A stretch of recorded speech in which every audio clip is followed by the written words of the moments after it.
Okay, we are live, we are here, and it is time to talk about some things. Welcome everyone to the stream. I know it's a little bit different. We're doing things a little different this time. So, it's gonna be interesting. But we're gonna hop right on into it. Let me just get this going here. I don't know if that's right. Nope, it's not. There we go. Why am I so short? Oh, my camera. My camera. Sorry, guys. We're having a little bit of a malfunction. My camera. It's freaking out. Okay, we're here. We're live. Hello, everyone. It's nice to see you again. And yes, we are here for a noon, MDT anyway, session where we are going to talk about gaming news. We've got a lot of stuff to talk about and only a little bit of time to cover it. So we're going to try to structure this a little bit better this time. We'll see how it goes. Let's see here. I'm going to get my topics pulled up. Hey, how are you doing? It's good to see you. Hope you're doing well. Thank you for the unicorns. I love them. They're so pretty. Okay, let me get this up on the screen. Okay, so I am in Discord chat as well. I was encouraging my viewers to join the Discord channel, join in on the chat. I'm glad that you finally caught me live. I'm encouraging users to join in on this chat. We're trying to structure this. It's still going to be rough around the edges just because of the fact that, of course, I have to be able to kind of get a flow going here. So, okay. So let's kick it off. We're going to talk about the massive Xbox and Bethesda shakeup. If you don't know, there was a lot that happened over the last week or so within the lovely world of Xbox, Microsoft. And for those of you who are out of the loop, Xbox recently changed its CEO and is now under the leadership of Asha Sharma. And she is coming out swinging, making some real big moves. Arguably, some of which most people were probably hoping for, but unfortunately, those big moves came with some big consequences, which we're going to talk about now. So let's see here. Hello, Marie Simone. Hope I said that right. Over on YouTube, it's good to see you. Thank you for joining. Okay, so topic number one. We're going to move on here to the Fallout takeover, if you will. So let's kick things off with the biggest bombshell in gaming news right now in the industry. Fallout, Bethesda's IP, Todd Howard's beloved baby, has been taken away from him and handed over to Obsidian. For those of you who don't know, I have said this a million times. I constantly shout out the channel. I get a lot of my news and kind of stay up to date on my stuff from another YouTuber I love named Luke Stevens. And it makes me laugh, recalling back to something that he said in one of his videos, where essentially it's like they took... So Obsidian is essentially the younger brother. And Bethesda is like the big brother, and the younger brother is doing way better and does things better than the older brother does. And Bethesda is really salty about it. They don't like that. So they're really not happy about the fact that now Obsidian has been given Fallout, and they're being told, hey, do you get to work on the next Fallout game? Will that be Fallout 5? I don't know. Rumor has it might end up being an entire remake of Fallout New Vegas, which would be pretty cool. Either way you look at it, though, it's going to take some time, and there were definitely some casualties, we'll say. So I'm going to hop in here. We're going to pull up the story, and we're going to look it over. We're going to read over it, and then I'm going to open it up for discussion. So bear with me here. Shloop. Okay, so here's the first topic. This is off of Kotaku's website. This was posted July 8th, so just a little bit ago, by Kenneth Shepard. Obsidian reportedly working on new Fallout game after Xbox cancels avowed sequel. The shakeup comes as part of Xbox's latest mass layoffs. As Microsoft continues hacking away at Xbox game studios as part of thousands of layoffs, the teams that are still under the company's umbrella are finding out what's next. Obsidian, the developer behind Avowed and The Outer Worlds, is, according to a new report from Bloomberg, canceling a planned Avowed sequel and pivoting to a new Fallout game. It's something that fans have long asked for, myself included, but it's also a surprise shift that wasn't originally part of the plan. According to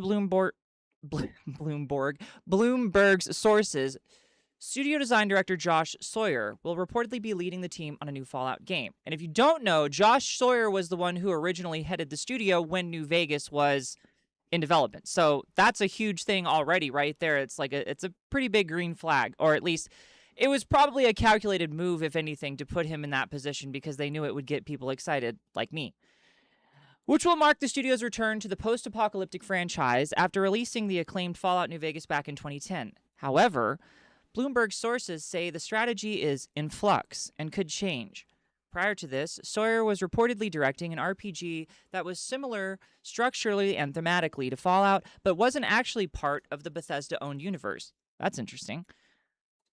A WARN Act notice confirms, and if you don't know what WARN is, essentially, I believe there are some states that have to, by law, report and basically broadcast when there are mass layoffs. So a WARN Act notice confirms that 52 people have been laid off from the Irvine-based studio's California office, roughly a quarter of Obsidian's overall headcount.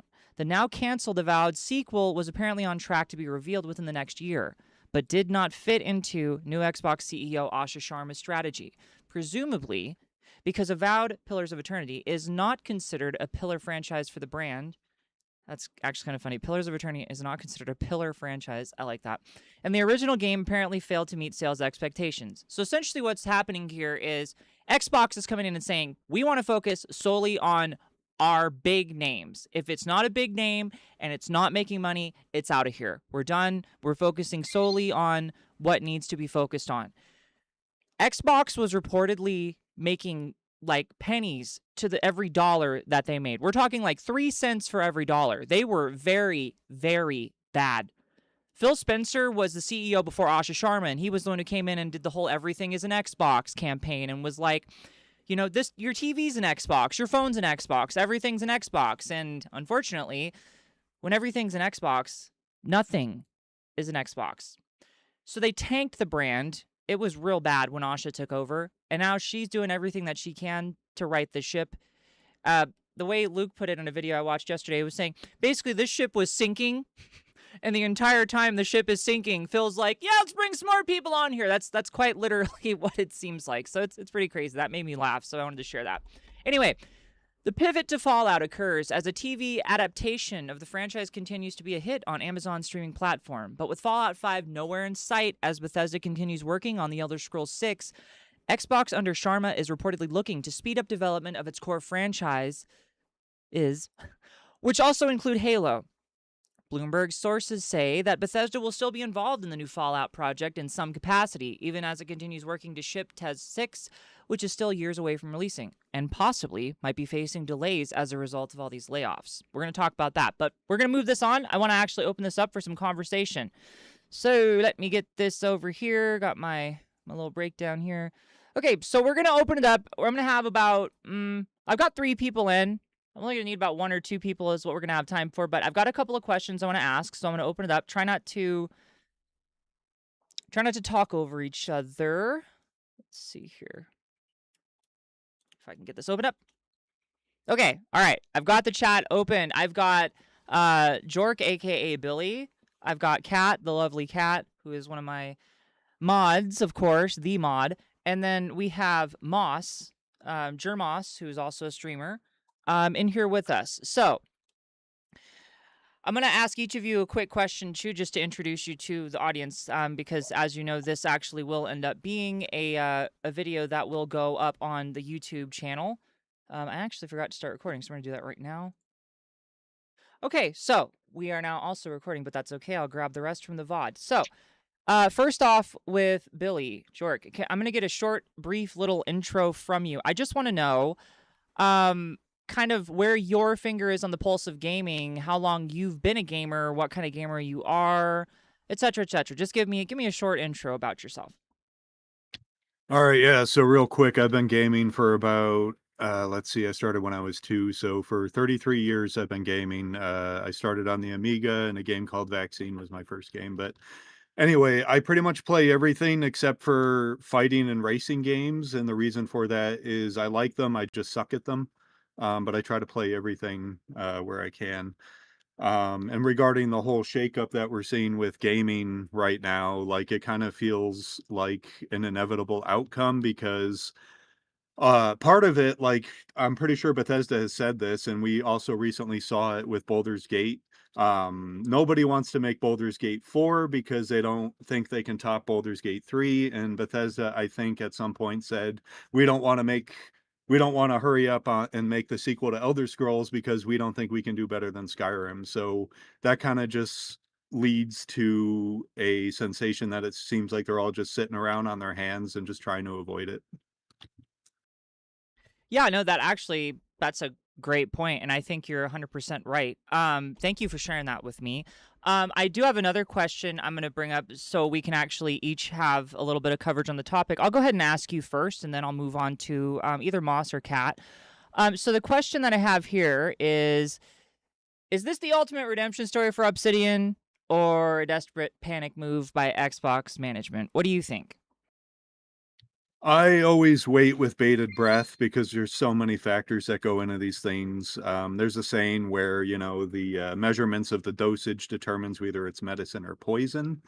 I feel like that's pretty relevant now, and I would caution against putting your blind trust into any developer because my favorite series was Gothic, which was made by Piranha Bytes, and the publisher Joe Wood got the rights to Gothic. But the team behind Gothic 1 and Gothic 2 were absolute legends. They still have some of the best AI in gaming, and it's now going on 26 years for Gothic 1. I know it just came out with a remake, but my point is, Piranha Bytes crashed and burned. Joe Wood forced Gothic 3 to come out early because they were hemorrhaging money, and then every game Piranha Bytes has made ever since then has just been garbage, even though, back, like I said, they were basically my favorite dev team, and they just completely fell to the wayside. I know that doesn't directly answer your question, but that's kind of my thoughts on it. I just try to stay neutral and just wait until it's out and then form my own opinion. No, for sure, for sure. I appreciate that. I like when people try to kind of keep a neutral ground here, but every once in a while we like to just try to see. We do get some extreme opinions on one side or the other, so sometimes it's nice to hear those, but it's good to hear the neutral opinions, and I do appreciate you sharing that with me. Moving on, I am going to ask for, let's see, Moss, I'm going to ask you, go ahead and give me just a short intro. You can shout out your channel if you want to, whatever you want to do. Just give me a short intro about yourself, how long you've been gaming, kind of where you're at in the world of gaming, and then what your thoughts are right now on this whole situation. I mean, if you even know much about it, and if you don't, that's okay. But, we want to hear everybody's opinion because everybody here is important. We're all gamers, so all of our opinions should matter here. Go ahead. Okay, well, Jeremy Moss one, if you want to check me out, all that fun stuff. But yeah, I've been let's say gaming since I was like 2, so like say like 36 years. I've been gaming. Anything, everything. I'm a very streamer. It doesn't really matter. I'll check. I always do my research when I look at games. So like, I'll check it out. And then if I like it, I like it. If I don't, I don't. And with this Fallout stuff and with Bethesda and Microsoft, I just go with the flow, to be honest. Okay. Would you consider yourself someone who plays a lot of Bethesda games? Have you played any of the Fallouts or any of the Elder Scrolls games? Did any of them hit with you Yes, I particularly? have. Okay, which one? I love the Fallout series and the Elder Scrolls. I've played them all. You have. Okay. All right. Yeah, So then I'll ask you the same question. Do you think this is the ultimate redemption story for Obsidian or a desperate panic move by Xbox management? I think it's a bit of both, to be honest. Because Obsidian was a great developer back in the day. I remember playing a lot of their games, and they were good. Maybe not the greatest, but they were solid games. And I think with this new Fallout going to Obsidian, I think it's kind of like their redemption arc and a desperate move for Microsoft to be like, Right. let's get this out there. A new team, try to give them a chance, and either way, like if it works out, they're going to make money. If it doesn't, Yeah. Obsidian is kind of screwed. Yep, this is kind of Asha Sharma's Hail Mary. Okay, yeah, no, I appreciate that. Thank you for that. Thank you for your opinion on that. Okay, Yeah. moving on. I've got one more person to get to. Kat, the lovely Kat. the mod Hello, that I'm here. I had to step away for a minute. Sorry about that. you're totally fine. It's good to see you. Just same thing. Just give me a short intro about yourself, kind of like how long you've been in gaming, what you primarily do with, gaming, where you're at with gaming in the world of gaming. And if you have thoughts on this, or even if you don't know much about it and you're trying to learn more, either way, just let us know. What do you think? And who are you? Well, I mean, I'm Who me. are you? I'm. Who am I? Where am I? But no. I mean, I've been gaming basically like as long as I can remember. So probably like 3 or something. Okay, so all of us here have been gaming for a pretty long time. Okay. I mean, yeah, my first time gaming was like my mom's boyfriend's NES or something. So like, yeah, I was young. Okay. But I mean, obviously, like, not necessarily everybody listening knows, but that like I'm not as much a console gamer anymore. Except for like I'm like a Nintendo fan because I follow like Pokemon and certain Nintendo franchises, even Sure. though I hate Nintendo. So, but I do try to keep up a little bit, learn stuff, about the other stuff, and I'm just like, this is interesting. I know things about because of just being immersed in it. I know about like Bethesda games, but I've never played any of them myself. Only ever like watched bits of playthroughs and stuff like that. But I know how popular they are. I know how like beloved they are and stuff. And I'm not entirely sure about this because on one hand I'm like, hey, that's cool, I guess. Bethesda does seem to take their sweet fucking time. Yeah, 15 years since the last Elder Scrolls entry. I'm just like, they don't need to release it. I mean, to be fair, they don't need to. They just keep re-releasing it. I think I do actually have a copy of like I have a few Bethesda games. I've just never played them, but I have them on Steam. And I think one of them was like Oblivion, and it's like the 5th release of it or some shit. And I'm just like, so Oblivion's only released technically, I guess, 3 times. It released, of course, on the 360 originally, then on PC. I don't know if they were side by side. I can't remember that. They did on Steam. I think they did like. Yeah. Maybe it wasn't Oblivion. Maybe it was Skyrim. Skyrim was the one that's been released on literally everything, including a refrigerator. So yeah. Yeah, I have both Skyrim. I just have never played either, but I have both Skyrim and Oblivion, and I just know like one of them, like at least one of them is like, oh look, it's an anniversary re-release or so, I don't know. Yeah. Because that's part of it on like Steam and stuff because they keep like taking store pages down and putting them back up, and if a game's been around for 10 years, they do that regardless. So it's a little confusing, but yeah, no, I do have. I always meant to play Skyrim, just never got around to it. Okay. Well, but no, thank you. Yeah, I'm just gonna say it's an interesting thing, and about like Obsidian taking over. We'll see, I guess, because. Right. Yeah. Do you think it's a redemption story, or do you think it's a panic move? I have my own thoughts on it, but I want to hear yours. I do think that King is probably like Moss. I guess he's Moss in the stream. Has a point that it might just be a bit of both. A Hail Mary. Yeah. Yeah, because it's just sort of like I mean, Microsoft's whole thing as the publisher, their whole thing is to make money. They don't actually give a shit about quality, right? But on the other hand, Obsidian. Yeah. Obsidian, I don't know. Obsidian has made some good stuff. They've also made some meh stuff. I would say that I didn't think Avowed was horrible. I thought Avowed was pretty good, but it does suck for people who wanted another Avowed sequel that they're not going to get one, at least not for a while now. But that was actually my initial. Sorry to interrupt, but that was my initial thought of just like, oh, they had a sequel planned, but they're dropping it for something else. And if it ends up being a remake, that might be cool, but that's also kind of shitty for the people that were waiting for the remake. Yeah, or for the sequel rather. Yeah. We're gonna move on to the next question. I'm gonna go right down the row again. Okay, so I'm moving back over to Billy, Jork, whichever you want to call it. So okay, we have got the next question. Do you trust modern Obsidian to capture the magic of New Vegas or whatever game they do again? Because we all know that New Vegas was like lightning in a bottle as far as Fallout is concerned. I mean, I played Fallout 3, okay? I don't have anything against Fallout 3. I've even played Fallout 4. I know you have some opinions on Fallout 4, which you can absolutely share as well. But I just want to know, like, do you think that the modern day Obsidian, because we know this is not the same Obsidian that it was back when New Vegas was made. Of course, they're going to have the same studio head, but at the same time, it is very different. So what are your thoughts on that? Do you think that they can do it, or do you think it's going to be kind of rough around the edges, and then Daddy Bethesda, Todd's got to come in and save the day with Fallout 5? Yeah, that's always a tough one to answer. The truth is nobody's really going to know. And I also kind of wanted to point it out. I think it was his name, Josh Sawyer, is going to be back. But these games, these finished games, are products of an entire team. It's never just one person. And I feel like that's a pitfall that a lot of people fall into. They're like, oh, Elder Scrolls, Todd Howard. It's like, well, what about the hundreds of other people who made the game?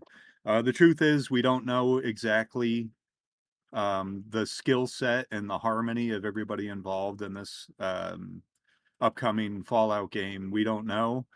There's so many factors, and we're straight up just not going to know until it's out. Like, am I going in with hopeful confidence? Yeah, sure, but I just hope I'm not disappointed, because that's happened so many times. Yeah, no, that's fair. I mean, 100%. I'm kind of with you in that same boat where I'm like, it's a whole team. It's not just one person. And a lot of people seem to lose sight, especially Bethesda fans, because everyone looks at Todd. I mean, of course it's a meme, you know, Mr. 16 times the detail. Of course it's a huge meme that Todd Howard, the God Howard, always blesses us with some of the best games ever, which they're not, of course, they're buggy messes. But yeah, it's not just one person who makes these games. It's an entire team, which actually, this brings me to an important part that I actually want to talk about just real fast. So the layoffs that have happened, it's pretty bad. We talked about it a little bit last night on our stream where I was playing Open Sewer, but this is a little more serious format, so I want to address this. There were some really big names in Bethesda that actually got laid off. Luke Stevens talks about this in his video that he just put out recently. I think it was yesterday, talking about it, and I can't remember her name. I should have had this pulled up already, but I believe she was a senior art director or something of that nature who had been with Bethesda since, we're talking Morrowind, way back in the day. It's over 20 years that she had been with them, and she was let go. And what Luke highlighted was it was similar to, it was like everybody's a number type of thing, where essentially they bring in outside consultants who sit down and they essentially get rid of names. They don't know the names. They don't know people's relationships to each other. They don't know any of that stuff. They're literally there to find out who's valuable, who can afford to be cut, and that's it. Now, he brought up the point. If this was left up to Todd probably would not have made that decision. But it was not up to Todd. And Xbox is very much we're about our business. We want to make money. And at the end of the day, they are a business, and they do have to make money, because where they were at, making, you know, pennies on their dollar, was not going to be sustainable. They were going to crash and burn. So unfortunately, the nature of the beast in business is they kind of have to make cuts and get aggressive. It just sucks that there are a lot of people along the way who are losing their jobs. And we are going to talk about that as well. There have been some... hold on. There have been some I don't know if we would call them protests. I'm not 100% sure. I have articles pulled up to talk about this specifically, but essentially there are unions involved, and Microsoft does not like unions. They have been known, again, I'm getting this info, I pulled this from Luke, so credit to him. They have been known to essentially kind of like union bust while not union busting. Essentially, they just conveniently lay off studios that start to try to unionize, which is not okay. It's not good at all. Not a good look, but it's what they do. And they get around it by saying, oh, we're just cutting costs. We're trying to cut costs. And yeah, it's kind of shitty. Yeah, it really you is. can cut costs by busting a union. That is how that works. Yeah. Okay, so we are going to move on to Moss. Moss, the question for you. Do you trust modern Obsidian to capture the magic of New Vegas again? You know, again, I don't know if you played New Vegas. You said you've played all of their games, so probably so. A lot of people did. Yeah. Do you think this Obsidian studio is going to be able to do it again? What do you think? I really hope so, but like Joker said, like you never know, right?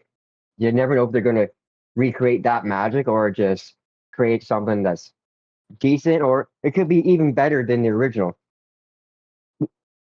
I just wait and see, because I trust Obsidian, because full of New Vegas. was my favorite Fallout game of all time. That's good. So That's it's very like good. So you're one of these I people really that hope, yeah. would be excited about the fact that Obsidian has the IP again. hmm Cool. For sure. And I'm not hating on Bethesda. They're a great developer, but Obsidian, for the Fallout series, in my opinion, is what put the Fallout series like really on the map. And that is actually a pretty good take, because New Vegas was what actually did, and they hate that fact. Bethesda hates it so much. There was a report. I think I mentioned this before, but essentially after New Vegas came out, Bethesda invited Obsidian, the team who worked on New Vegas, to their studio to sit them down and sit them through an entire PowerPoint presentation on all the things that they did wrong. And then it goes on to be the most successful Fallout game that they have made, at least single player wise, in a long time. And so yeah, it was it was kind of funny how that works out. And then we're gonna move on because we're running out of time for this segment. Kat, do you think the modern day Obsidian can do the same thing that the old school Obsidian did with Fallout New Vegas? I don't know how much you know about this team or how much you know about that game particularly, but what are your thoughts on that? Do you think it'll be the same, especially with all the layoffs and everything? What do you think? I don't think that. I mean, do I think it could be just as good? Maybe. Do I think it's going to be the same? Absolutely not. There's no way it could be. It's never going to be the same, is it? Especially if they have That's all fair. these layoffs and stuff. Stuff changes, and that's just how it is. And it's been fair. 16 years since Fallout New Vegas. Yeah, it's been a while. It's been. Oh, and It says, well, I'm looking at the Wikipedia page so I can keep my everything keep my information. Oh, I've never heard someone say that about something before. It's like, what? Sorry about that. We're back. OBS crashed. Go Okay. figure. OBS always crashes Yeah. in the middle of something important. Why wouldn't it? Okay, so back to what Kat was saying. You had the wiki article pulled up. You were talking about how, yeah. And I essentially. think that with all the changes and stuff, I mean, it's going to be different. And I also I feel like if they remake Fallout New Vegas, right? Mm-hmm. My experience with remakes, whether it be games, movies, whatever, are that it's very hit or miss. Sometimes it's like, oh, this was desperately needed because the original is definitely, it was something, but it's dated, right? And so it needs the polish. And then sometimes they remake it and you're just like, that was so unnecessary and this is ass. So it's gonna be interesting. I feel like it's gonna swing one way or the other. Okay. Oh, That's fair. Which I mean, I guess could be. I mean, is not necessarily a bad thing because I guess being right in the middle and being totally mediocre could be the worst thing actually. Fair assumption. Okay, so we're gonna keep it rolling here. I'm gonna close it off. We're gonna close off discussion. So if you're not listening to the stream, make sure you are so you can actually hear what's being said. I'm gonna deafen. Okay, all right. So moving on, we're gonna talk about some other stuff here. Let me get my cam pulled back up. Okay. All right, here we are. Topic number 2, the Xbox reset and the Bethesda layoffs. So we're moving right on into the next part of this. So while everyone is celebrating the return of Fallout, myself included, this move actually does come at a devastating cost. So let's look at the darker side of this Xbox restructure, because it's not all roses here. It's kind of shitty. It wasn't just Obsidian or Bethesda that was hit with layoffs either. There were some other studios that unfortunately came out not too great. id Software, the ones behind Doom, if you don't know, which you should, they lost a lot of people too, which really sucks. Obsidian, of course, like we said, they lost a whole bunch of people too, mostly probably people who were working on the Avowed sequel, but who knows? Bethesda lost people too. But in that regard, when it comes to Bethesda, there was a lot of what did Asha say? Somewhere it was around 14 layers of management before things could get done, which is insane.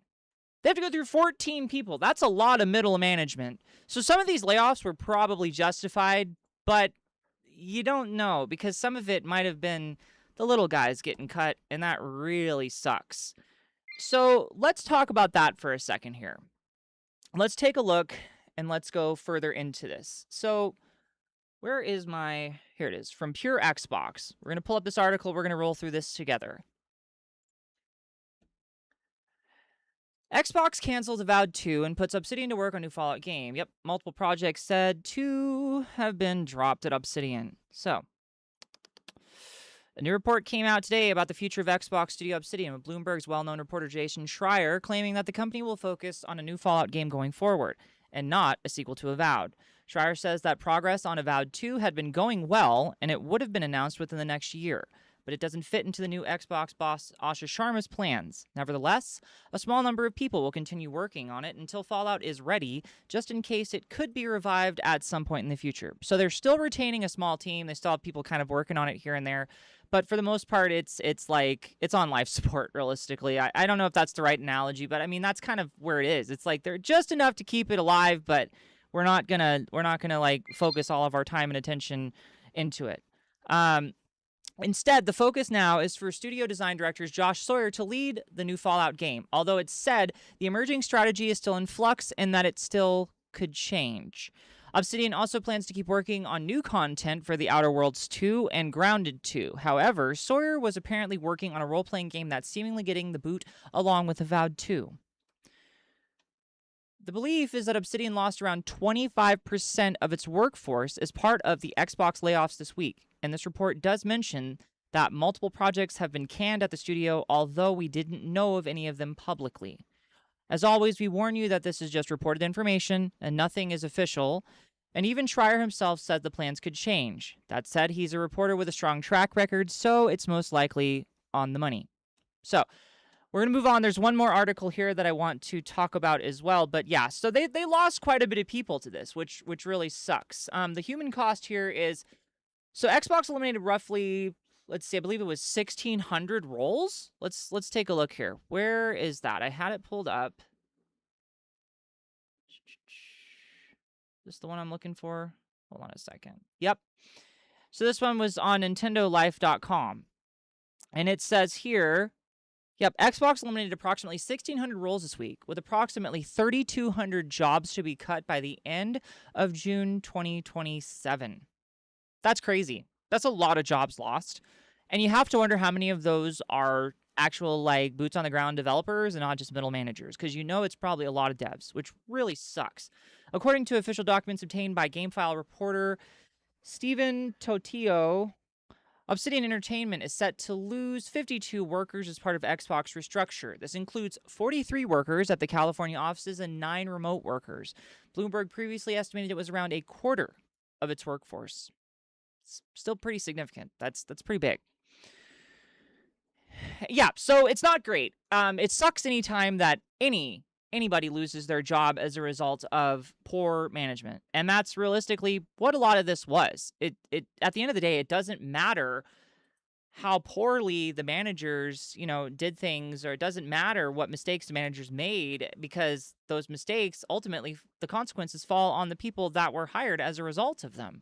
So you have all of these people who are coming into work who now don't have a job, who were promised that they would have a job under the previous leadership, CEO Phil Spencer, which really sucks. I mean, it's not great. Phil had this. He wanted to bring everybody in and give everybody a chance because they figured that their big titles like Call of Duty would subsidize essentially their other studios. And it would just pay for itself, and they could just bring anyone and everyone in, and yes, you can have a job, you can have a job, you can have a job. He was literally Oprah out here just giving out jobs to people. And then it crashes and burns, which really sucks. Some would say that's just the way the business goes, and I mean, they're right, but it doesn't make it any easier on people who are losing their jobs. So yeah, it's not great, and it sucks, and gaming right now in general, the news coming out of the gaming world just sucks. I hate it as a gamer. I hate seeing the industry going through such hard times, but the hope is that on the horizon are better times. I like this picture here. And so then the next part of this is going to be the union resistance, if you will. Employees at Bethesda Game Studios are terrified, rightfully so. Their internal union, one BGS, has officially announced a nationwide strike or protest set for this Wednesday, July 15th, to fight the layoffs. So this is upcoming. It's not happened yet, so we're going to look at this too. This is, where's the source coming from here? Tech Power Up. This was posted on Friday. So yesterday, I believe. No, 2 days ago. This is on Tech Power Up. There's another one here. Here's one. Overpowered. Okay, by Chris Neal. So unionized workers at Bethesda Studios plan a nationwide protest against recent layoffs on July 15th. There was also, I don't know if you guys saw this. We talked about this on stream last night. They literally had a memorial in their studio in these locations. I believe in Dallas. Shout out. That's my city. That's where I'm from. Fuck state of Texas. Sorry, I have to say it, but shout out Dallas. That's my city. So it should come as little surprise that members of Bethesda Game Studios Union 1 BGS are not about to take the layoffs of hundreds at studios like ZeniMax Online Studios lying down. According to an email, from the union's mobilizing committee obtained by game developer 1 BGS, is urging members to join in a protest rally on Wednesday, July 15th. The Save Our Devs March is set to take place at ZeniMax offices located in Rockville, MD, Austin, and Dallas, Texas, and Montreal, Canada, in a sign of solidarity to show that its members mean business, and to address what 1 BGS characterizes as a corporate attempt to skirt the rights of workers. Microsoft and BGS are trying to frame these cuts as an entrepreneurial change in the scope of business, claiming they are transitioning from a studio-based business model to a franchise-based business model. To dodge their legal obligation to bargain the decision with us, the email charges. We completely reject this corporate wordplay. Changing a title on a PowerPoint slide does not erase our legal right to a say in our working conditions.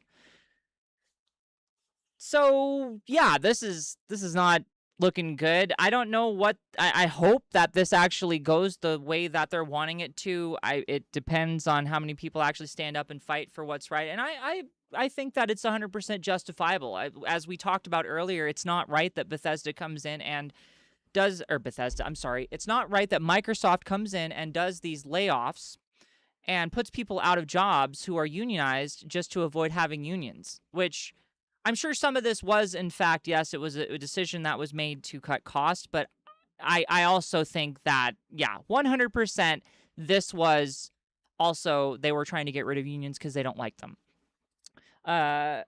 So let's see. Xbox CEO Asha Sharma has been officially named as a member of one of 5 U.S. Federal Reserve task forces. Interesting. Specifically, one intended to assess the economic impact of new general-purpose technologies, including artificial intelligence, to inform the Federal Reserve's policy judgments. What her duties in this role will be are unclear, but perhaps thousands losing their jobs to chase unreasonable profit margins and very likely fuel Microsoft's wider AI ambitions could certainly bring some educated guesses on her input in this regard. Interesting. That is really interesting. I didn't even know anything about that. Wow. Okay, so that said, we're going to hop on in. We're still right on track here, so we're going to move straight into the voice chat. So let me get back in here. Let's get this open back up. That's Control-Alt-Delete. I'm still getting used to these. Okay, there we go. I'm back in. Okay, so with all of that said, I'm going to start right down the row again. We're going to start with Billy here. So here's a question that I want to ask. How do you think that we balance the hype of a new Fallout with the fact that Avowed 2 was killed and 25% of the studio is laid off? Like, how do you balance that? Like, how do people, what do you think here? What are your thoughts? Well, for me, I never hype anything. Like I mentioned earlier, I just wait until something's out. I don't pay too much mind on, the exact nuances. I'm just like, all right, I'm going to check this out. It's either good or it's bad. But obviously all the layoffs suck. It's just, you never want people to just lose their jobs. I'm kind of looping back to what we talked about originally. This is the only time I'm going to do this. But it is kind of a consequence when a bunch of developers sitting on several golden goose eggs just decides to sit on it and sit on it and sit on it and do nothing. Like this just happens. And it really fucking sucks, honestly. Yeah, no, you're 100% right there. It does suck. And yeah, developers sitting on a golden goose egg, that's a great way to put it. I mean, Bethesda has sat on this IP for God knows how long now, and I think they expected 76 to carry it, which also is interesting. A talking point here, just really quick. There are speculations that 76 might be on its way to being sunsetted eventually, so that'll be interesting to see how that plays out I don't know. Microsoft seems to be like they want that sweet, sweet live service money, but I think it's all starting to dry up. So they may see the writing on the wall and be preparing for that. Either way, moving on. Moss, I'm going to move on to you, and I'm going to ask the same question. How do you think we're supposed to balance the hype of all of this? You know, we've got Avowed 2 getting killed, which sucks for Avowed fans. We've got 25% studio layoff or workforce layoffs happening. And then, of course, we've got we've got a new Fallout game, so everyone's supposed to be hyped for that. But then there's all this other negative crap. So how do you think about it? What are your thoughts? Like Joker said, like I don't usually hype up too much stuff. Like maybe a few games over the years I'll hype up. Like Destiny, I definitely hyped that game up for many, many years, still do. But it definitely sucks when you hear someone lose their job. But like honestly, like because I've lost many jobs over the years, so it definitely sucks. Right? So it's Yeah. like, and then I lost my train of thought. That's okay. It just sucks in general when you have layoffs happening like this. It's really shitty. The human cost is just, it's never going to outweigh the benefit that really comes out of this. Like it's exciting. It's awesome that we've got a new Fallout game, and finally Bethesda's being forced to actually, well, it's not even Bethesda anymore, but they're being forced to make something happen. But Yeah. but at the end of the day, all these people losing their jobs, it just sucks. And who's to say whether or not Microsoft is doing some shady shit in the background? They are a big corporation. They are not your friend. They are not here Yeah. to be your friend. They're here to take your money. That's quite literally what they're there for. So, yeah. Yeah. And we expect them to deliver. And I think that's kind of where Asha might be coming from, in the sense of like, we're expected to deliver products that people want, and that's how we're going to start making money. So we're going to start giving the people what they want. It just, unfortunately, to do that, they have to find a way to save money on the way there. And Yeah. That's the part that sucks. it does. It sucks big time. Okay, so we're going to move on forward here.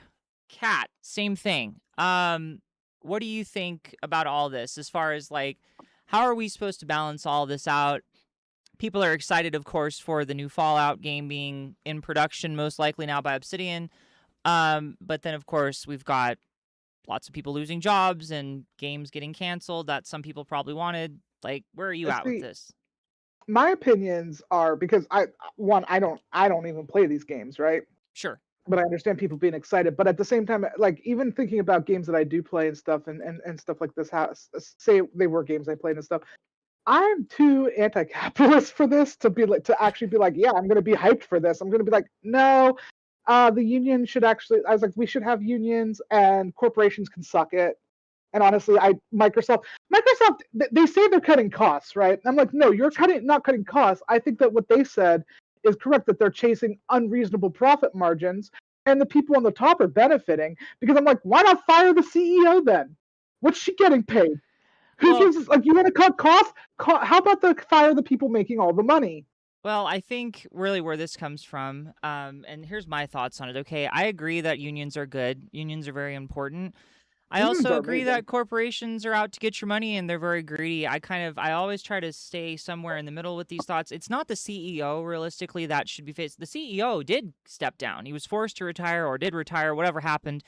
Phil Spencer was out, and then Sharma came in. And Sharma, she is now the one who's making all these aggressive moves to try to right the ship because Xbox was failing so hard. But what I think personally should have happened, which of course would have never happened, was that Todd Howard should have faced some serious consequences for his screw up and his mismanagement of the IP, because it was largely insinuated that within Bethesda Studios, nothing would ever get done without Todd basically saying, yeah, okay, Todd had to look at everything before it was able to be done, which is a lot of micromanaging, and that 14 layers of management crap, I guarantee, was coming out of Bethesda. So, yeah, it was really hard for them to do anything when Todd essentially made it to where he was, King Tut sitting up there, and nothing could get done unless he was involved in it. And because he's so busy doing the Fallout TV show for some reason as an executive producer, or the Indiana Jones thing that was even weirder as an executive producer, I don't know. I think that you're right on the money when it comes to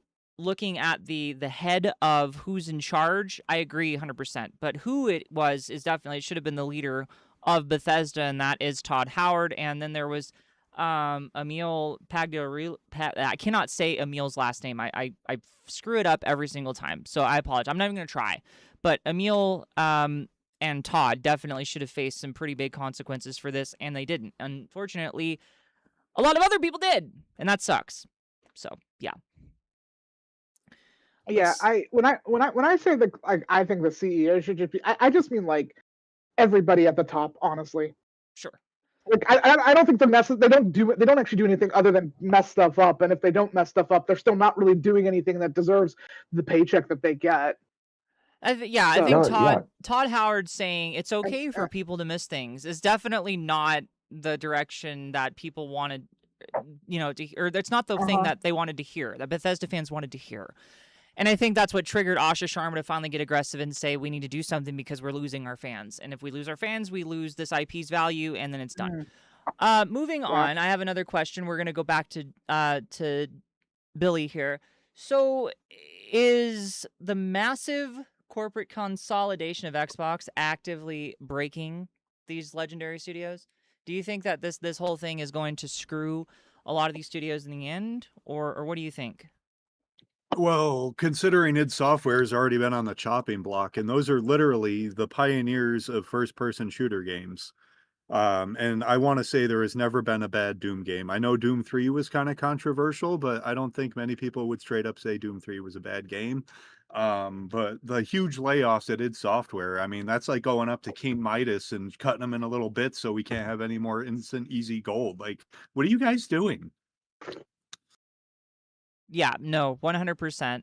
I absolutely agree there. I don't think it's looking great, because we're gonna lose a lot of good studios in the process of all this. It's like we're gonna get some good stuff. But at what cost? What cost is gonna come out of this? What are we gonna lose on the way there?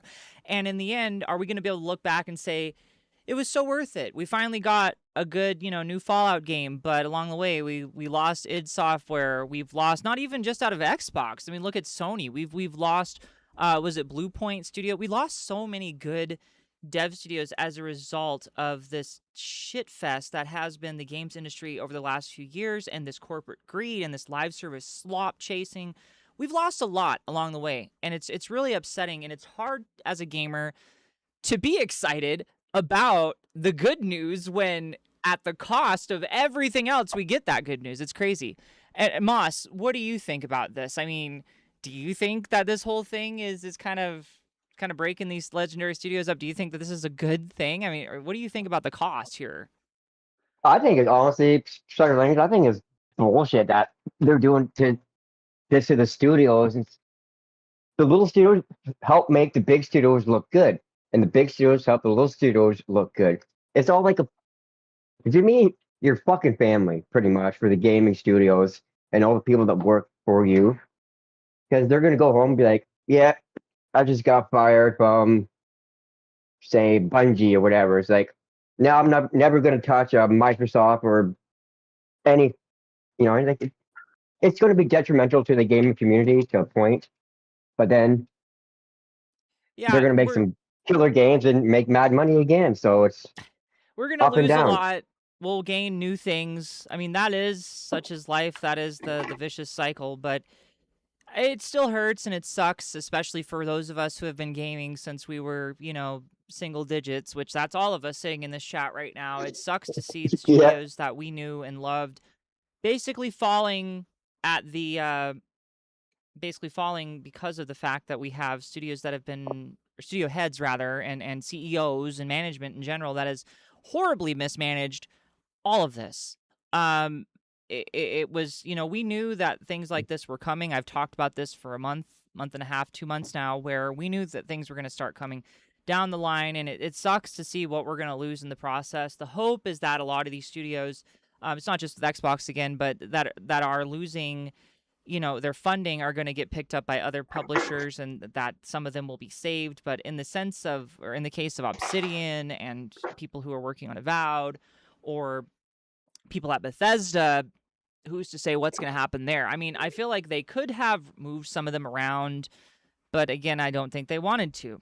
And that's going to be a question that'll probably be asked, is we're were you able to move these people to other studios or not? If this does get investigated, which it realistically probably won't. But if it does, they have that as something in their back pocket. And then finally, Kat, what do you think about all of this here? I mean, do you think that do you think that it's breaking these studios, this whole consolidation and all this that's happening? I mean, I don't know if these studios are the morale at these places has got to be shit. I mean, I really don't know what's going to happen here, but we'll wait and see. What do you think? It's all bullshit. Straight up. Straight up. And I like it. It's just it's so I know for so to me what's happening in the game industry and the lack of I'm glad that there is at least some unions because there's not a lot, right? No, there's not, unfortunately. There's not a lot because it's such a because the gaming industry, back in the day, whenever I first was gaming, it wasn't cool to be a gamer.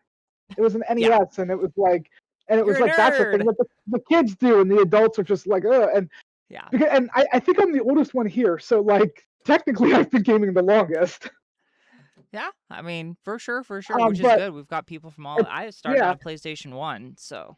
And because it's such a it's because because when that happened, when Nintendo revitalized the gaming industry and stuff like that, and it wasn't really seen, it wasn't mainstream yet, right? It doesn't have the same history as other media industries, and it doesn't have, so it never had we've seen in recent days with film and stuff where they've broken up unions and stuff like that. But it's the gaming industry didn't even have those to begin with. They haven't had those protections, and historically speaking, artists get fucked hard they do in industries and stuff. And and when I say artists, I don't just mean visual artists, but also programmers and people who make music and all that other stuff, the writers, all that stuff. They get because they're looked at as like a dime a dozen, whereas apparently these managers, it's it's so hard to replace these them. are highly skilled, passionate people that just get screwed over because they're like, well, you're passionate, so you should just enjoy. And it's no, your work deserves they're just well, your work isn't even necessary. And I'm like, art is necessary. It's part of the human condition. And you're an artist yourself, so you're very passionate about this, of course. Which should and be it's just said. I think. And it's just, it's what's happening is just I just don't believe for a second that they're not going to screw over the actual developers, the programmers, the writers, the animators, the people who make the musicians and stuff, because that's what they've always done, and that's what they always will do. And there's not even many unions to break at this point, because there were never any to begin with, unlike with film and whatever. I've got one more thing here. They're just going to get screwed. It's just going to be. It's not gonna be great. I've got one more thing here. We're actually we're over our time on this segment, and I gotta let. I am about to leave, so I do want to. So, but I do have to leave in a few minutes. Yeah, sorry, but I want to say, especially with how they are just going after AI the way they are. Wanting to use AI for everything. It's just it's bad right now. It's really bad. It's everywhere. It's even in my industry. So it's bad. Well, thank you for joining us, Kat. It's nice having you as always. We're going to be going on to one final section. For another couple minutes, but Okay. Okay, so Billy wanted to say something else before we wrap this segment up, so I'm going to hand it over to Billy. Billy, what you got? All right, so real quick, first, I actually want to add a little bit to it. This won't take long. Kat is exactly right. I want to use one example. A lot of people might not like the Elder Scrolls 3 Morrowind, but if you ask anyone who's played it, it's what do you remember the most about Morrowind? Just in general, right off the cuff. They're going to be they're probably going to say, oh, I remember the interesting art style. We had these giant mushrooms, we had these weird silt strider creatures, and that starts with concept art from artists, and then it gets passed out over to 3D artists, texture artists, all that, and then it gets put in the game. But what I also wanted to say was, I feel like people aren't pissed off enough about the id Software layoffs, because these people pioneered an entire genre. And not only that, they pioneered gaming tech time and time and time again. All these systems, all these amazing engines that they've worked on, all these amazing games they've made. It was like I was saying, like about King Midas. It's like, what are you doing? Like, what that should be like the spinal cord of your whole talent, and you just rip it out. Like, what are you doing? In the famous words of the sheriff and harvester, you can't live without a spinal cord. But yeah, no, 100%. I agree with you Exactly. there. That's such a good point. It's a great point, Billy. I'm really glad you joined us. I hope you join us again because you've had some great points. Yeah, people aren't pissed off enough, I don't think, about some of these layoffs, and especially not for ones like id Software. They're a huge casualty in the middle of all of this, and people aren't really realizing just how important they are. Everyone's a number, unfortunately, in the corporate world, and it's sad because it never used to be this way. And I think this is a great topic to segue into. This is what happens when gaming becomes too corporatized, because we've talked about this before. If you remember, gaming used to be this more, and Kat said this earlier, gaming used to be this more, this underground, like, it wasn't the cool thing to do, right? It was like, oh, you're a nerd, you play video games, or you want to make video games, that's you're a nerd, you know, that's geek stuff, you know? Now, gaming is the cool thing to do, and everyone wants to have their gamer PC, and everybody wants to have their consoles, and you know, with the RGB lights everywhere, and gaming is everywhere. It's everywhere that you look. It's everything that you see. And because of that popularity, because it came out of the underground, it's now a popular thing, and companies want to make money off of that stuff. It's the unfortunate nature of the beast. And so companies like id Software, or rather developers like id Software, the studios, they suffer the most because of this, because corporate people don't give a shit. They don't understand. Corporations don't understand anything but money. That's all they understand. They don't understand that there is so much history and so much legacy. They can release whatever statements they want to try to say, oh, we realize the impact this has in the industry because id Software, the pioneer. They could put out their statements, whatever they want to say. They don't give a crap at the end of the day about these studios, because they're not making them any money. id Software put out Doom: The Dark Ages. It didn't do very well, unfortunately, and they got the axe. Like, it sucks. I don't mean to interrupt. I do got to get going now. I just didn't want to like drop on you. Like, yeah, I was giving the 5-minute warning before, basically. But you're totally good. Have a good discussion, guys. It was good talking to y'all. Good talking to you too. Thank you for joining. See you later. Yeah, thank you. So yeah, no, it sucks to see this happen, and that's the unfortunate reality of when gaming goes corporate, mainstream. Corporations come in and try to suck up all the money. I think what we're going to see, this is my opinion, okay? This is my opinion, so watching this on YouTube, go ahead and cancel me if you want to right now. This is my opinion. I think what's going to happen is there's a rise and a fall. Gaming, we're in the fall right now. It's going to go back underground. It's not going to be like it was. I've said this over and over again. It will not be like the gaming crash of the 80s. It will not be.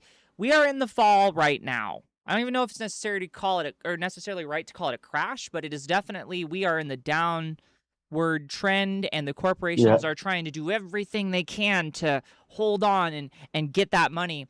And I think what they're going to find is that people might be too pissed off at this point. And to what Billy was saying, it might be a good thing if people do start getting pissed off about some of these things that have happened, because gamers will start rising up and saying, yeah, we don't want you here anymore. Take your money and fucking leave, because we can fund indie developers ourselves. Do you know how many people get funded? I watch on a daily basis. Look at Paralives. Paralives came 6 years in the making, and it was funded completely by the community. Games don't always need big corporations with big pockets. It's like, if they want to make something crazy, blockbuster style, great, but people are starting to get sick and tired of seeing those things, and now it's starting to take a different turn. We're starting to see games that are lower fidelity, lower in visual quality, but higher in the quality of the writing and the content that's there and the things that are there. Look at all of these indie games that have come out of nowhere and completely dominated the industry. Schedule 1 was one of my favorite, is still one of my favorite games made by one single person. And he's probably a millionaire now. And this was one single person who made this game, and it just, by happenstance, blew up.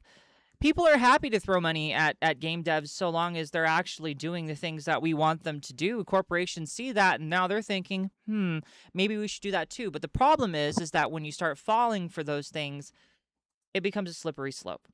And that's what's happened. Corporations came in, and they brought us in, and they lured us in, and then they started this crap, and we had the live service slop, and now they cashed in on what they could, and I think gamers are starting to get tired of it. At least I hope. But they do have a dedicated base of people who still will come in and play FIFA and Madden and all the other crap that they'll throw out, Call of Duty, that people will play. And I'm sorry to say it, but even games like Destiny brought in a new generation of people that didn't really understand the core aspect of where we came from as gamers. It's great that gaming grew. Growth is an amazing thing, but this is the product of growth. This is what happens when things grow and they get bigger. Ultimately, the lines start to blur and we start to forget where we came from. And I think gaming and gamers have lost sight of where gaming came from. And that was these little studios that started out in a little office space with the old big computer. Go back and look at Bethesda's, like, the making of Oblivion. And look at the studio the space that they were in at the time. Look at some of these other smaller studios and where they started at and how they began. Gaming studios used to be this very small organic thing, and over time it's grown, and the money has followed, and that's why it's grown. So that's where we're at. That's the tangent. Billy made a great point, and I really had to capitalize on that. I went way over the time for that segment, but that's okay. That's what we're here to do and have these conversations. I've got one more thing, and we're pretty much already segued into it anyway. So I'm gonna close this off real quick. So just I'm gonna leave the mic open. Just try not to talk over me or anything until I open it up. So topic number 3. Okay, we're gonna move on here. So the death of the 10-year dev cycle. All of this stuff that we've talked about points to a massive systemic issue in gaming right now. The traditional way of making AAA games is officially dead. So let's talk about the tech shift. The truth here is publishers cannot sustain, or rather, I guess they can't survive a 7 to 10 year development cycle anymore. It's not sustainable. Bethesda has sat on that IP for 15 years. That's the Elder Scrolls. But then Fallout, I mean, they've sat on these titles for so long. Nothing getting done. People are pissed, and rightfully so. It's taking too long. They're starting to lose fans. Luke Stevens brought this up. You have fans that are literally dying of old age before the next Elder Scrolls game will come out. That's insane. It should not be taking this long, and you're losing fans along the way. You're losing people they've lost faith in Bethesda. They've become a joke. They're a meme at this point. So let's look at things like we're gonna look at Halo here. So rumors and tech showcases prove that Halo Studios is completely abandoning their custom slipspace engine to build the next games on Unreal Engine 5, and Microsoft is seemingly killing custom engines because they're too slow. They want developers to start using standardized tools so they can push games out faster. So what we're going to start seeing, and what we're already seeing, is a lot of studios are coming in and saying, okay, we're done using custom game engines. It's taking too long. We need to start streamlining this. So we're going to start seeing, unfortunately, everybody moving to Unreal Engine, which nobody was excited to hear, especially with the news about Unreal Engine 6. This seems more or less like a calculated effort on all of their parts to consolidate and move everything more and more into that streamlined approach, where we're starting to lose the originality. We're starting to lose that when it comes to gaming. Those custom engines are what made the games what they are. If Bethesda stops using... So there's speculation that the next Fallout game is going to be done in Unreal Engine 5. That's going to be a huge, huge hit. I mean, look at what they did with Oblivion Remastered. It was a wrapper, Unreal Engine 5, but then it took away a lot of the ability to mod the game, and it essentially kind of killed it. People were like, yeah, I'll stick with the original because it was easier to mod, and there's more mods available for it, and we don't have to rebuild our entire thing from scratch just to be able to have it. And slowly but surely it has been getting better, but the fire's gone. dude. People are already like, they moved on to the next thing. They had a chance to capture a new audience for the Elder Scrolls Oblivion, and they lost it. And that really sucks, like hardcore. So if we see a pivot with Fallout moving to Unreal Engine, if we see a pivot in all of Bethesda's games from moving to a new streamlined engine where modding is kind of impossible or just very difficult to do, and it doesn't bring that same Bethesda jank and all of the funny stuff that comes along with it, I don't think these games are going to succeed, and that's my opinion. I don't think they're going to do the same thing. They're not going to feel the same way. They're not going to be the same thing that they used to be to their core audiences. And it's like, okay, are we just getting old? Because I don't think that's the case here. I truly do think that we're going to start seeing people falling off that are just like, okay, I'm out. You guys aren't what I remember you being. They could release Fallout 5 and it could be a great game, but it won't even feel like Fallout. They could release the next Elder Scrolls and it may not even feel like an Elder Scrolls game. And that is going to kill it. It's going to suck and it's really going to hurt them, I think. And so that's a good talking point. And this brings me into something that I want to ask to you. I'll start with Billy first, and then we'll move on from there. So the question I have here.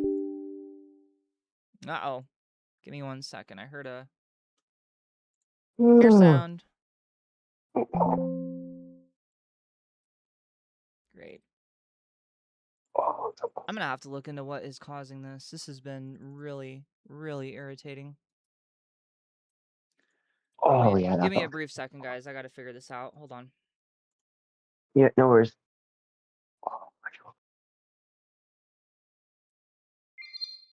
Apologies about that. Once again, OBS crashed. You gotta love it. You really do. I don't know, man. If it's not one thing, it's another when you're streaming. So anyway, moving back to what I was saying, I want to open the floor up to some conversations. It seems to be when I switch scenes is where we're seeing that crash happening. So I'm going to have to look into that and see why that might be occurring. So I apologize for the little bit of roughness that we're experiencing here. But everything is a learning experience. So, okay, back to what I was saying here.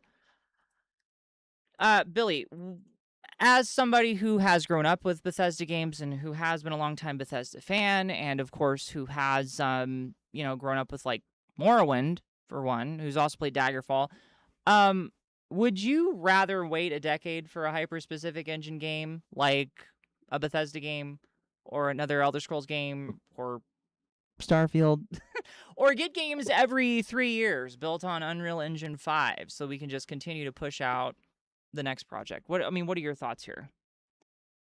Well, the whole thing is actually a really complicated, multi-layered problem. So I'm just going to say straight up, I understand why they would look at something like the game engine, right? Like we're all humans, allegedly. So like you look at, for example, architecture, over the thousands of years or whatever it is, we've made standard tools that ever evolve throughout the years, and now they kind of just seem to be going at it with that approach of like, okay, well, let's just have like this big blanket engine, and we can just put everyone over there. So there's a lot of problems with that. First off, they're going for the most obvious problem. You had mentioned Bethesda apparently has like 14 layers of management to get anything done, and it all falls on a Todd's lap. Like, that's insane. I can tell you right now, it's a lot smarter to put a stop to that immediately and forever than it is to just try to consolidate everything onto, streamlined game engines. Because a lot of personality comes from game engines. I'm talking like your jank, your quirks, of course, mod support.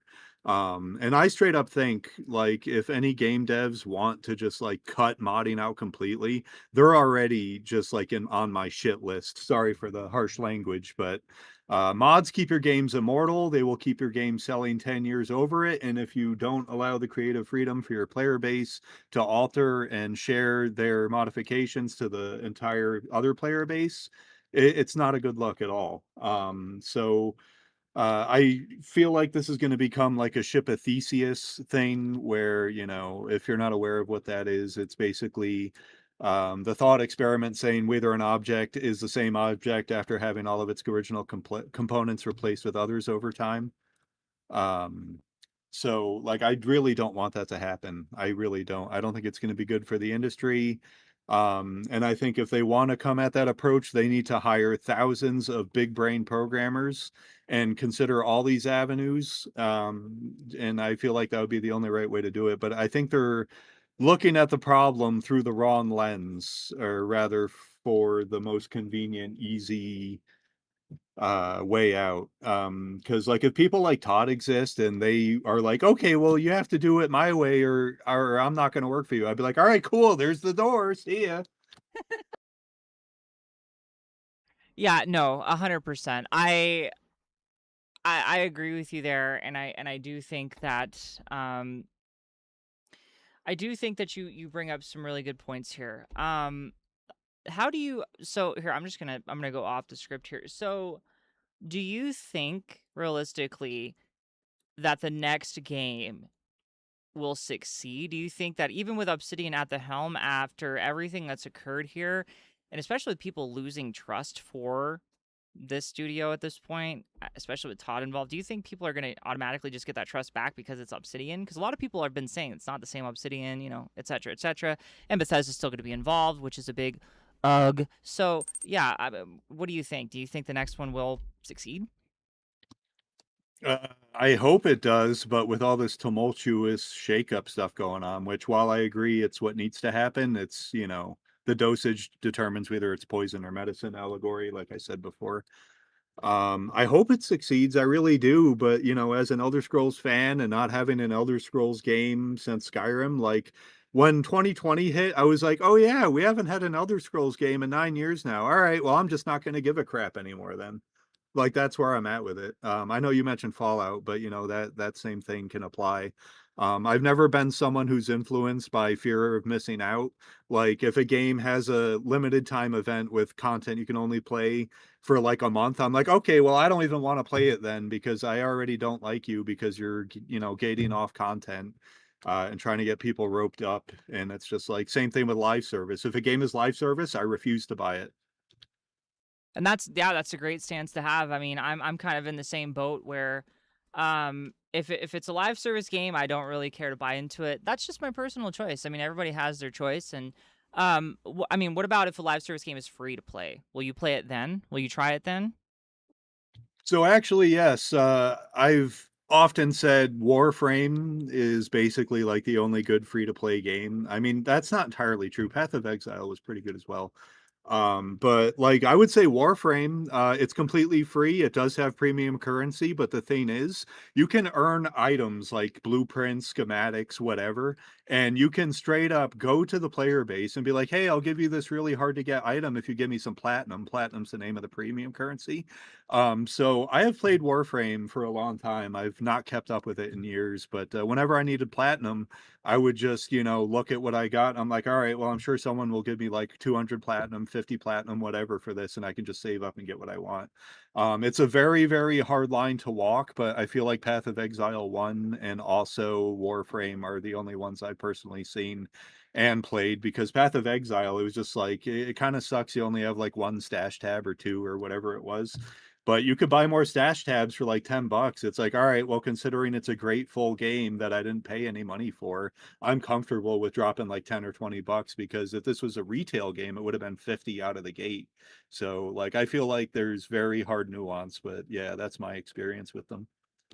Well, thank you for sharing that. That's actually a very good take. We're gonna move over to Moss here real quick before we wrap up for the day.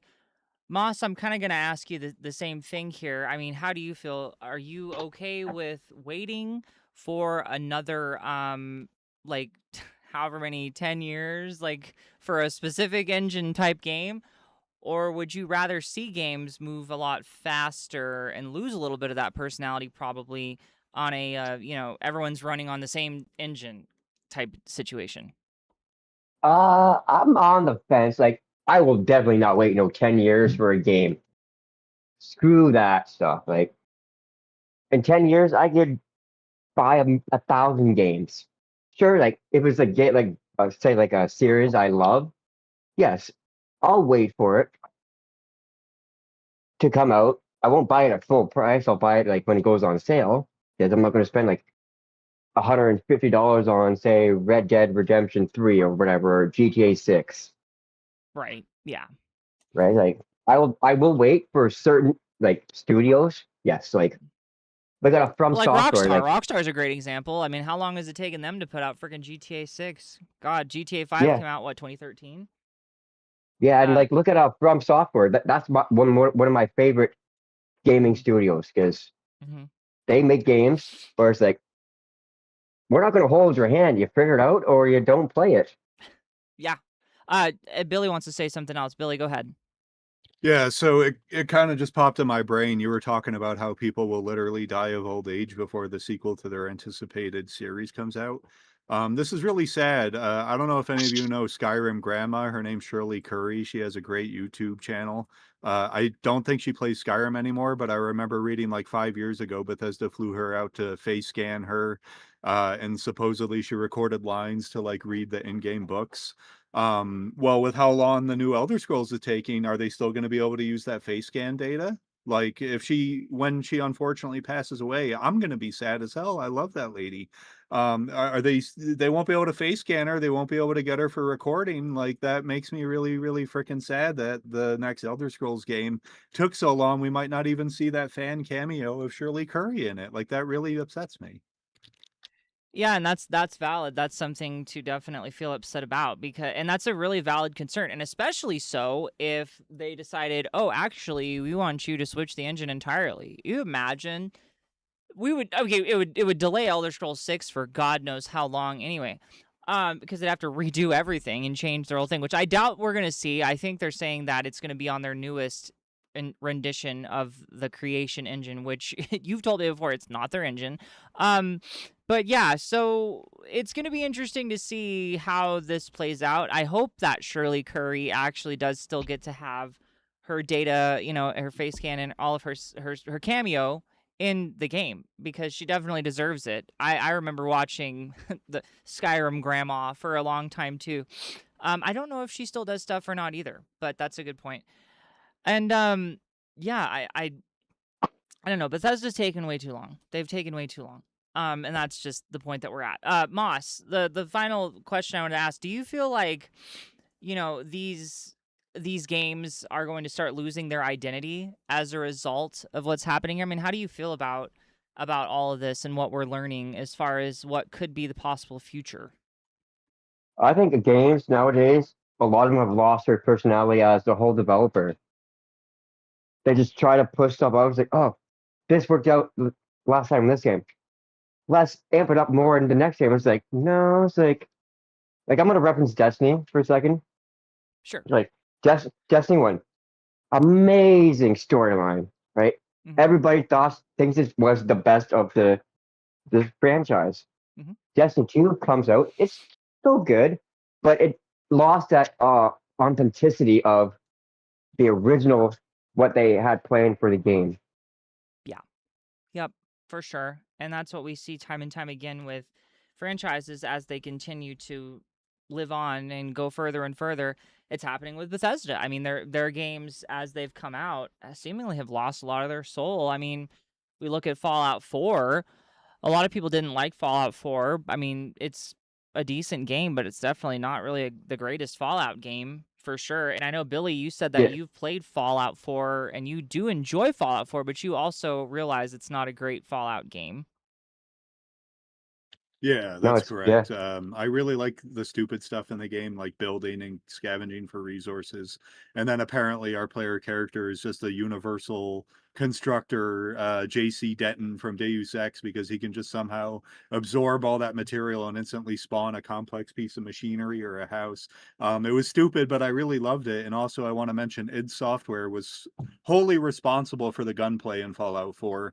But yeah, the role play aspect is really hindered. The locked static voice protagonist really hampers like the options in the writing because they have to write the whole thing with that in mind.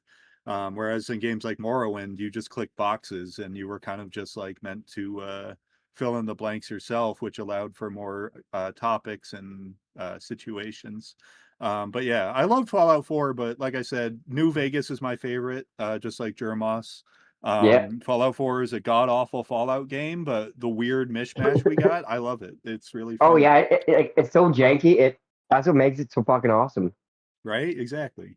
Yeah, and that it's interesting too. You mentioned that id Software situation. It makes me wonder, how the hell is Obsidian going to pull off good gunplay in their next? I mean, I don't know if it helped out with any of their other stuff. Did it help Obsidian with like the Outer Worlds? Did they? I don't know if they did, but I'm wondering how they're going to pull off gunplay for the Fallout game of all things that they are now set to work on that needs to be good, because it has to be. Microsoft is throwing everything they can at this, so it has to be good. I don't know what they're going to do now.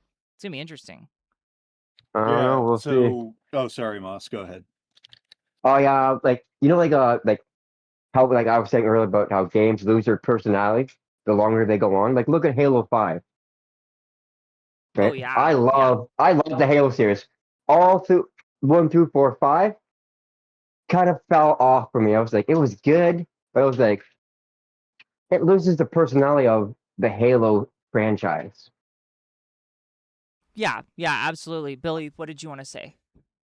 Yeah, so on topic of good gunplay, I feel like if they just took Fallout New Vegas, Fallout 1, Fallout 2, all that math and stuff, and they just did cool stuff. Like Fallout's known for being like comically gory, right? That's what the whole bloody mess thing's about. Right. I feel Yeah, like yeah. if they just use Fallout New Vegas's like systems, including the damage threshold system that they had, I feel like if they just keep that and they do cool stuff, like for example, say you get a critical hit and you shoot the dude in the neck. Like I want to see a hit reaction where he's like grabbing his neck hole or whatever, and he's like bleeding out on the floor.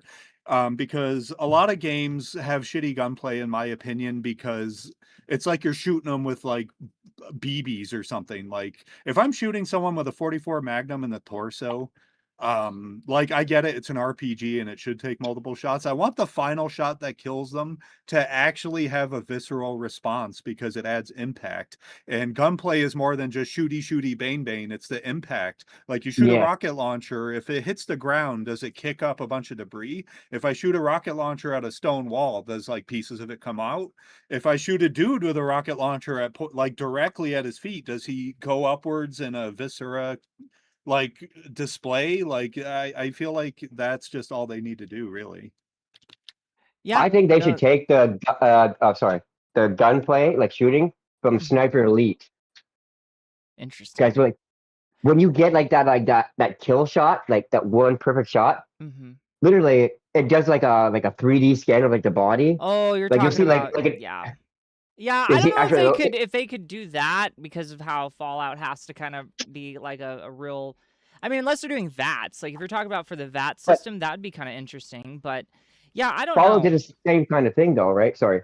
Kind of, but I don't know. Yes and no. I think realistically Mhm. what they should, so what Billy is saying is essentially making it look more impactful when you're actually shooting, and there be more gore. It's a Fallout game. It's known for its gore. The series is known to be gory. Oh yeah, for But sure. the thing, unfortunately, is that Microsoft also is trying to corporatize this, so it'll probably not, unfortunately, be what we want it to be, but hopefully, maybe they'll let Obsidian get away with it. I don't know. If they want to bring some people back, they're definitely going to have to pull out all the stops, so we'll see how that goes. That said, we're about 3 minutes away from 1:30, so I want to go ahead and start to wrap this up. I'm just going to bring it down here just because we've been talking about a lot of corporate crap and a lot of stuff that's not so fun to talk about. But what I want to talk about is what have you guys been playing lately that has been kind of catching your interest, just to kind of get a gauge of where some people in the industry, in the gaming world rather, are at as far as their interests. So Billy, we'll start with you. What's been catching your interest lately? I've mostly been getting into VR a lot the past few months. I'm autistic, but I'm high functioning, so it's kind of hard to tell I'm even autistic. But I really like if I like something, I just want to like get enthralled in that. So Blade and Sorcery and Brutalistic VR in VR, of course. But outside of that, I've been replaying Scribblenauts Unlimited, and I just started replaying Witchfire today, and that's been going good. Heck yeah, VR is fun. I like VR a lot. I actually see the last time I played Subnautica in VR, which was pretty fun. There's a cool mod for that, which I like a lot. King, or rather, I guess, Moss. What about you? Uh, what I've been playing lately, I've been on a spooky game kick. So I've been trying to branch out a You were bit, mentioning that. Yep. and like I don't get scared easily. So like I want a game that's gonna like from the get go Why don't you play make me like Routine? You saw me play that game. I don't have a PC yet, so I can't. Oh, that's right. You're on PS. What is it, 4? Yeah, so like I gotta Ooh. use what games I can get. Like honestly, the only two games that have made me jump scare is Poppy Playtime 1 Oh, and Until Dawn. Only two games that actually made me give like after like holy shit, I'm gonna like have a heart attack. yeah. Yep. For me, it's Routine. I hate that game. It can kiss my ass. I don't know if we're gonna play it again on stream or not, man. It really fucked me up. But yeah, so I me remember that. I remember personally, that. yeah, I'm sure you do remember it. Everybody does. Me personally, lately I have been on an immersive sim RPG type of kick. I've been looking for games that are kind of able to be streamed, that can be chill, but also can have their moments of craziness. We've seen that in Open Sewer. We've seen that in Voices of the Void. We've seen that in a couple other titles that I've played here on the channel. I'm looking for a lot of good immersive sim games, but that also give a good level of freedom to where I can still kind of be in control of what's going on. That's why I like Open Sewer. It is an RPG, of course. I like immersive sim RPG style games, if we're really being honest. I like having that survival element.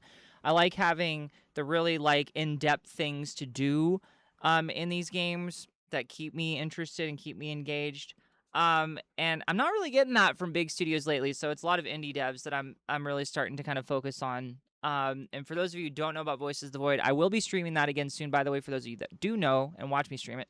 I will be streaming that again soon. I haven't forgotten about it. I'm just doing Open Sewer, and I've been kind of on a kick with that. I think next weekend we might switch back over to Voices of the Void. We'll see. It really just depends. And then one final question for us to go around on is, Billy, what are you hoping to see in the coming years here with the games industry? What are your hopes for the industry, and what do you think is going to, what do you think it's going to be like? Do you think it's going to be good? Do you think it's going to be bad? What are your thoughts here? I honestly just want to see more innovation, and everybody trying to corral everybody into the same game engine is going to lose a lot of that flair. Like, how do you innovate something when you're all running on the same exact engine? Like, it's kind of hard to do. Like, I just want to see more innovation. I want to see more dynamic gameplay, especially with technology being pushed where it is now. I mean, again, I mentioned Gothic 1. That game came out in the year 2000. It still has like the most believable NPC reactions. Like, someone's walking on a path, you block them, they'll be like, may I pass through here? And if you stay there, they'll get pissed and they might start beating the crap out of you. How can we do that 26 years ago, but to this day we still seemingly just can't? I know the real reason is they don't see it important enough as to develop it, but like you were mentioning immersive sims, like how can I get immersed if I'm still playing with the brains of old games? Like, it might be modern, it might look modern, but if the engine powering it and the AI behind it is all still as deep as a puddle, it's going to break the illusion. So I want to see more innovation. I want to see more creativity, even in level design. I'm going to mention this real quick. There's a mediocre game called Lichdom Battle Mage, and that game, as I said, was mediocre, but it had some of the most memorable levels I've seen. There's in the story, the moon like broke, it like shattered, and that caused selective flash freezing across the game world. You can literally go in a level that used to be the ocean. There's a whirlpool, and there was a huge like galleon ship that was like being destroyed by the whirlpool. So when the moon cracked, it flash froze that whole thing. So you fight down the frozen whirlpool, and you're seeing like frozen corpses, pieces of the galleon. I want more cool stuff like that. That's what I want. That's really cool. Yeah, very cool. Nice, Very yeah. original sounding too. I like that. I agree. I agree. I think that we should definitely have more things like that as far as the gaming world is concerned. We need more innovation. We need more originality, not more like cookie cutter stuff. And that's where we're going with this Unreal Engine 5, Unreal Engine 6. Everyone's chasing the Roblox games as a platform type of situation, and It's not looking great. Moss, what about you? What do you think as far as what are your hopes to see within the industry here within the next few years? How do you feel about, where it's going? What do you think it's going to be good, bad? What do you think? I think it's going to be 50-50, to be honest. And what I want to see more from games is I would see the camaraderie. Like, I'm going to reference a couple games here, like It Takes Two, Unraveled, and Yep. A Way Out. Those are like 3 games where it takes literally 2 people to beat the game playing at the same time on the same screen or off screen, right? Yep. Like a Yep. split screen co-op, whatever. It's like, I want to see more of that. Yeah, absolutely. And And that honestly, like, I played like Unraveled with a buddy at his house a long time ago. I sucked. I was horrible at it.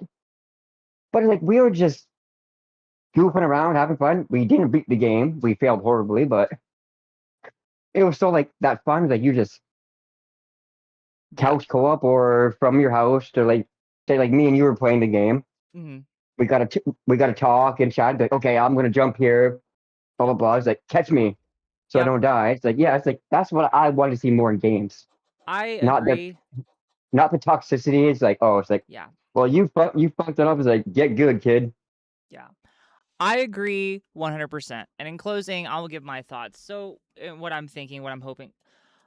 I agree with both of you. I do hope to see a lot more innovation, and I do hope to see some features that we used to have come back. More than anything, what I'm hoping for, I'm kind of, people aren't going to like this opinion about me, I don't think, but I don't give a shit what people think about my opinion. So here's what I think. I'm kind of hoping that the games industry kind of crashes a little bit, just a little bit, enough to bring it back down to a level where these things kind of start to reset themselves. We need corporations to get the fuck out. They've got to go.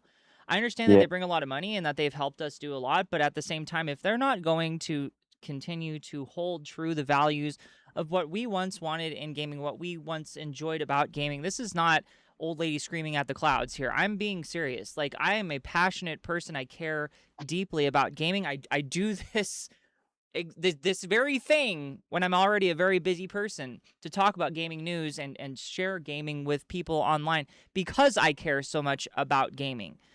I'm immersed in it. This is my hobby. It's been my passion. It's been what I've done since I was a child. I love it. I love it dearly, but I think something needs to desperately change. And if things got to burn before we can start seeing growth again, sometimes that's just the cycle of the forest, baby. Got to have a forest fire so we can start having some new growth.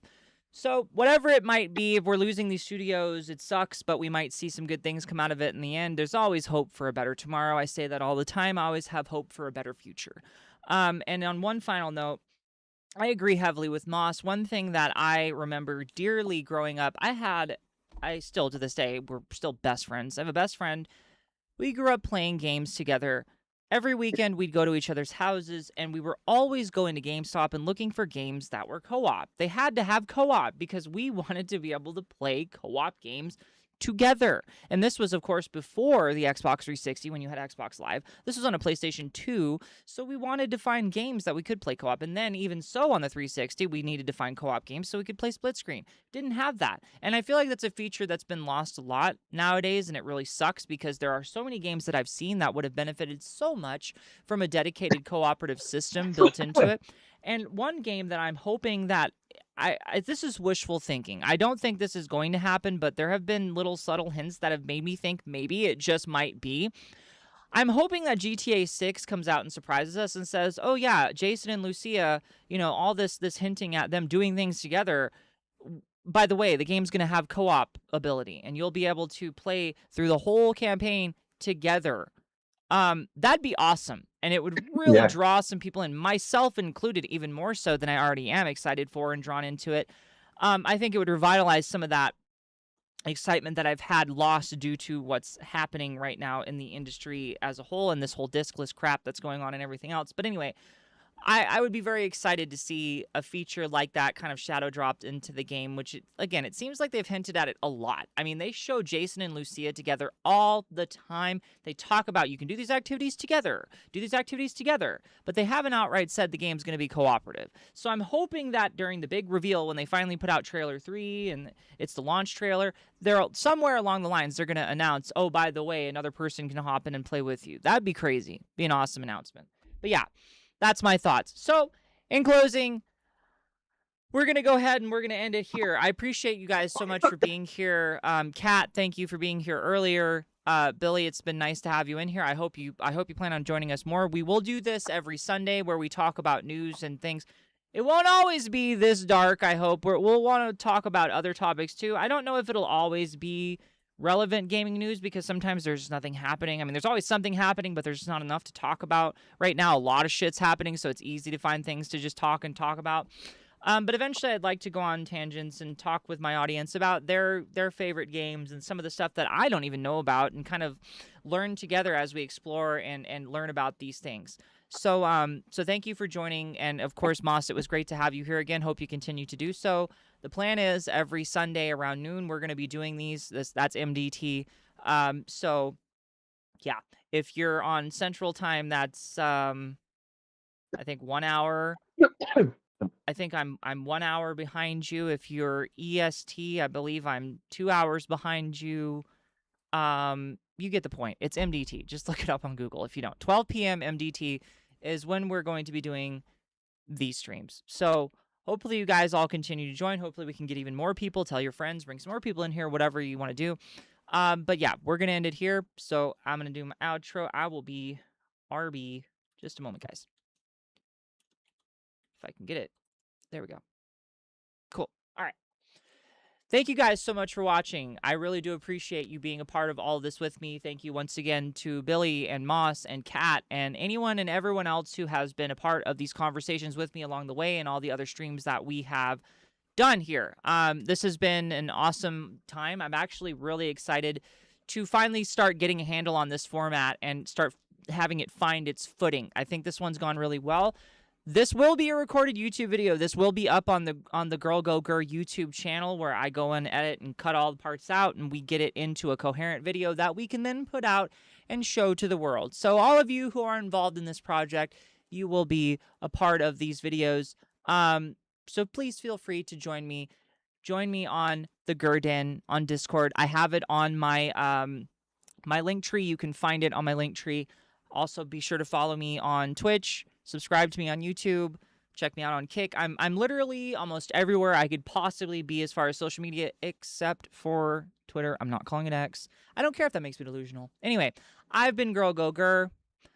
You all have been beautiful. Much love. Peace.